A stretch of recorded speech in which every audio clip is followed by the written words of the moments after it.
Welcome friends to my first video of the new year. I've got several chores on my to-do list that I've been putting off for quite some time and some areas that just need a good scrubbing. So I'm encouraging you to make that to-do list of the chores that you've been putting off and let's get to cleaning. Okay guys, let me show you what cleaning products I'm going to be using today, or some of them. I'm going to start with my carpets with this Carpet Refresh with Aunt Fanny's. I get that at Grove Collaborative. And then I'm going to be using this Caldera. Let's see if it'll focus. It's in the Sea Salt Norelli. It's a countertop spray. I get that also at Grove Collaborative. And then this I just got at Walmart. It's for my cooktop. So I'll be using that one today. I cannot say that word. Ceramic Bright, I suppose. And then because I have animals in the house, I love this room spray. Let's see if it's natural and organic. It's good for the dogs, and it's just a room neutralizer. Then for my kitchen sink, I'm going to use the Mrs. Meyer's baking soda along with the abrasive, which is the barkeeper's friend. So that's just a few products I'm going to be using today. Alright, now let's start by cleaning my stovetop. My friend Tina in my last video asked how I cleaned my stovetop, so I wanted to share this in this video. Now she stated that her stovetop looked pretty bad, so you may have to do this method 2 or 3 times if you have a lot of stuff that's stuck on there and burnt on there. So what I do is I just take this cleaner, I cut my sponges in half to make it easier to hold. I use the abrasive side and I just scrub it in really well. It takes a few minutes. It's pretty lengthy to get it all scrubbed in, but it's worth it in the end. Then I'm just going to let it dry. So let's move on to my Keurig and get my Keurig cleaned as I let that cleaner dry. Cleaning my Keurig is another one of those chores that I do not do on a daily basis, so it really needed to be done. I'll be taking it apart, giving it a good wipe down, and washing all of the detachable parts really well with some Dawn dishwashing liquid. Then I'll fill up the water reservoir with some water, and I'll add about half a cup, give or take, of vinegar. And it took me about 6 times with running the water through the machine where it no longer smelled like vinegar. Then I'll change the charcoal filter that is in the water reservoir. I posted on Instagram last week about changing my filter, which I believe it's called a charcoal filter, and so many of my friends said thanks for reminding me to change my filter. And then I had some friends say, what, there's a filter? So I hope this video is either reminding you to change that charcoal filter or telling you that there is a filter that you need to change. And I get my filters off Amazon.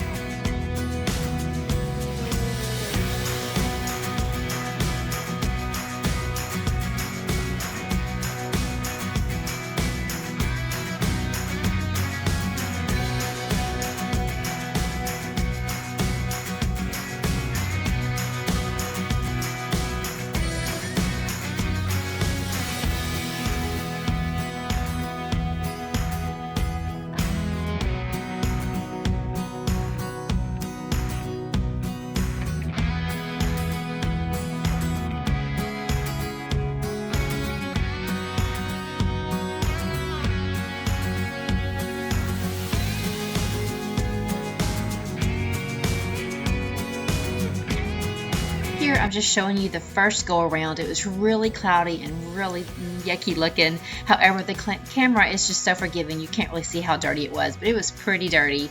But by that 6th time, it was really clean. And here I'm just changing that charcoal filter that goes in that little, I don't know what you call that, but that actually goes down into your water reservoir. So if you're not real sure where your filter is, that's where it's at.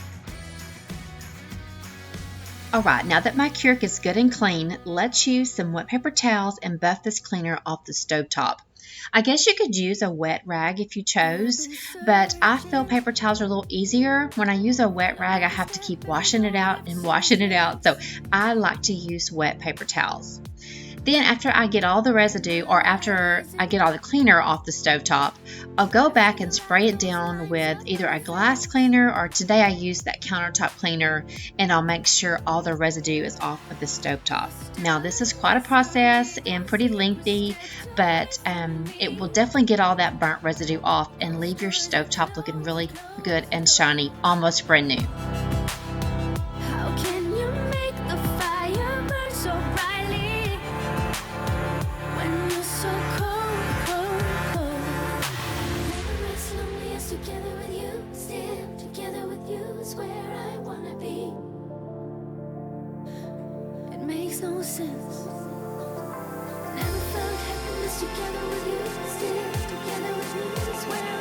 Now I'm just going to quickly wipe down my countertops with this countertop spray and a hot rag. You'll see me also wiping down the tops and the bottoms of the kitchen drawers. I have no handles on my kitchen cabinets or my drawers, so the edges get really dirty and yucky. This is another chore that I just can't do on a daily basis, so it's really needed to be done.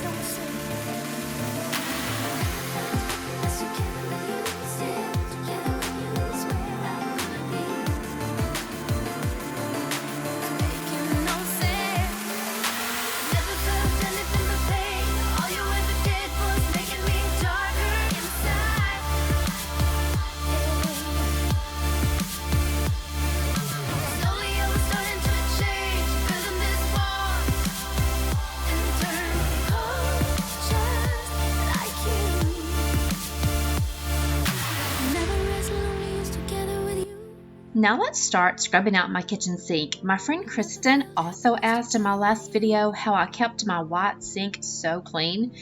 And let me tell you guys, it's not that easy. But I do love using this Barkeeper's Friend. It works really well matched up with the liquid baking soda I showed earlier. Another way I keep the sink clean and sanitized is I put the sink stopper in. I'll put some bleach in there and just enough water to cover the bottom. And I'll leave that sitting there for a few hours and sometimes even overnight. This also helps with the stains and the dingy look sometimes a white sink can get.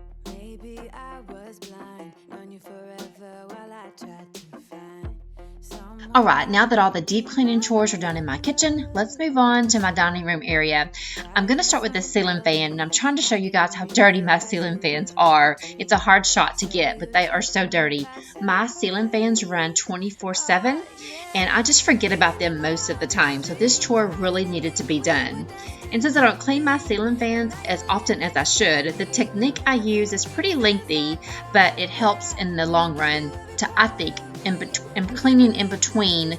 All these steps are so necessary. So I'm going to take a pillowcase and clean off all the dirt on top of the blades first, and then I'm going to go back with a wet rag and wipe everything down. I don't know where my footage is, but I also go back once that's dried with some Indust and spray my blades down really well with some Indust. I think that helps tremendously to repel the dirt or the dust that gets on your blade. Here, I'm trying to show you guys how dirty and dingy this front door is. However, the camera is just so forgiving. It doesn't really show this purple gunk that was all over the front door. And since my front door is metal and white, I find this Lysol Clorox cleaner is just the best at cleaning any stains on the front door. I'm just going to spray it down really well, get a hot rag, and wipe everything down.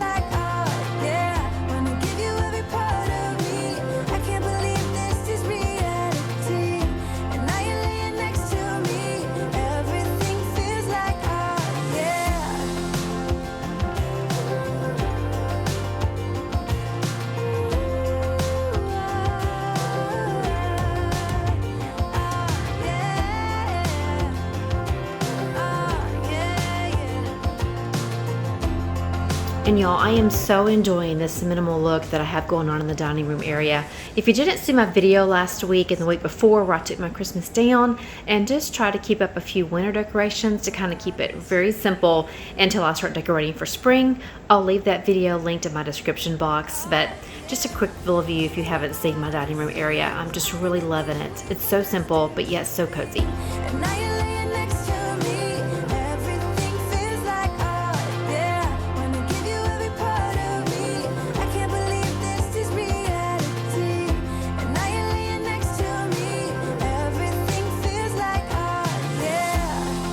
Okay friends, if you can, let's hang on for one more ceiling fan.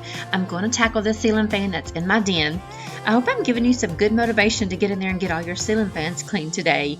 I do believe though that keeping our ceiling fans clean greatly reduces the dust that builds up on the surfaces in that same room that your ceiling fan's in. Therefore, less dusting is a win-win if you ask me. Let me know in the comments, are you thinking right now, yep, I'm going to get up and clean my ceiling fans? Or are you thinking, nope, not today, Robin? I should fall, just go ahead, go and catch me, baby. Ooh.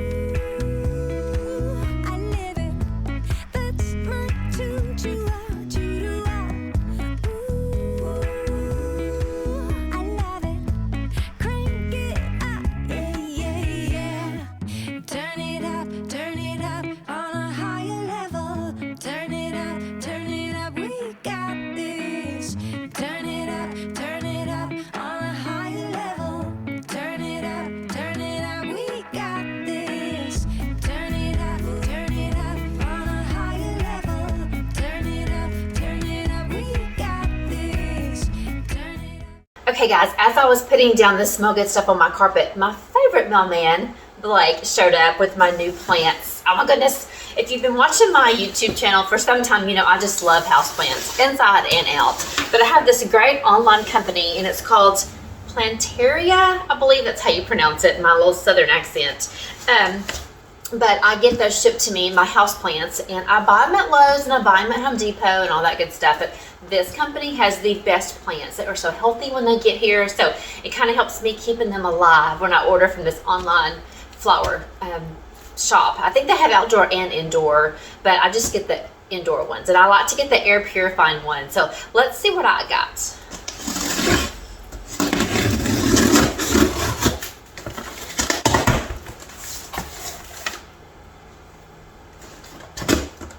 They always run specials, and this one was like if you buy a certain plant, you would get another one for free. So that's what I did. So, but I can't remember what I got. So, and they come wrapped, y'all. Can you see how well they come wrapped? Let me stand it up.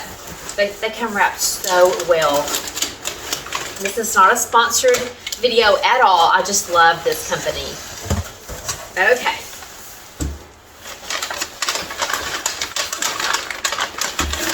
Let's see. I think it's just, here we go. Okay. And they come in like, you can get some extra small plants, some small plants, and some large plants, and even an extra large plant. So I think what I got this time is I got a small plant and I got an extra large plant. So I got a Chinese evergreen is the big one. And I might have to wait till this one's open to tell you what that is. Let's see here.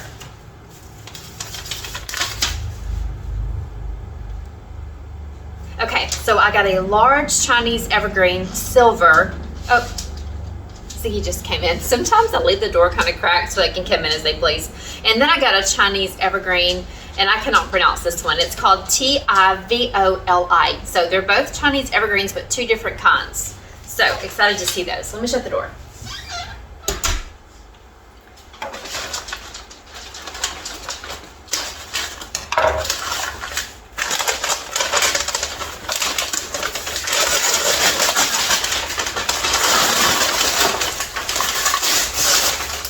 And someone that I'm friends with on YouTube, I believe Crystal Renee, I think she mentioned that she was going to try to incorporate a live plant in her house. I hope that's right, Crystal, that you're the one I heard say that. And she wanted some recommendations for houseplants. Y'all, can you just see how good they're wrapped? I mean, goodness. Look, can you see the plastic that's on there? Ah, they're wrapped so good. Isn't he gorgeous? Ah, so pretty.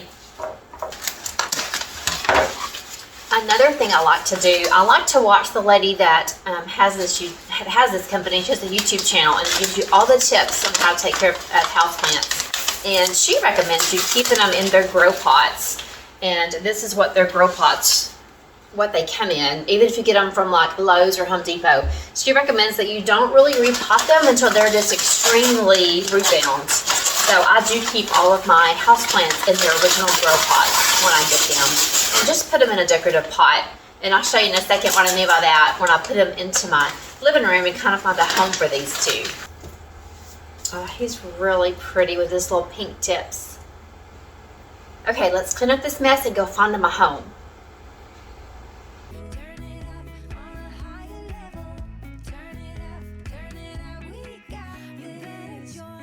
Okay, here is the new home for one of my evergreens. Put him right there next to my fiddle leaf fig because they like to be grouped with other plants. So that's the area I put that one. And then let me show you the other home for my other evergreen. You get to see Ziggy. He's here visiting and he's taking a nap. And then here is the other area where I put my other evergreen over here by the fireplace. So fingers crossed that they do well and that they like these homes. Hey mama, and I couldn't film Ziggy taking a nap without filming Drake taking a nap. Okay, go back to sleep. Now let's quickly get the carpet stuff vacuumed up. I'll light a candle because I'm still trying to use up all of my Christmas candles, and then we'll move into the bedroom.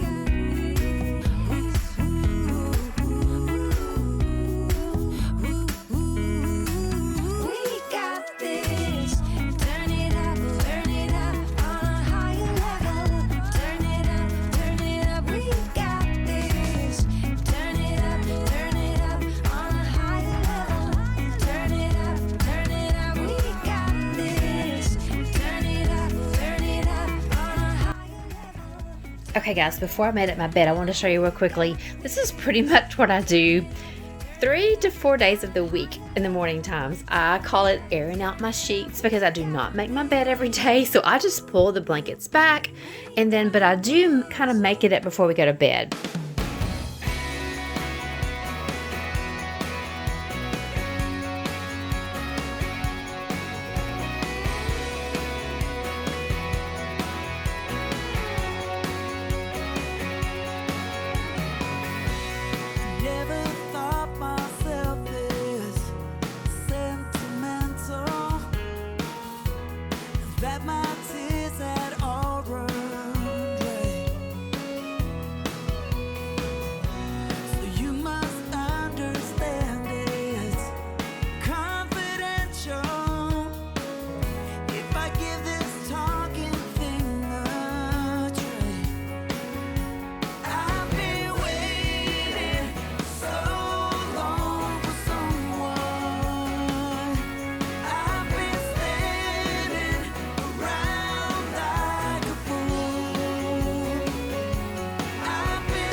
If you've made it this far in my video, thank you so much. I'm very grateful for you.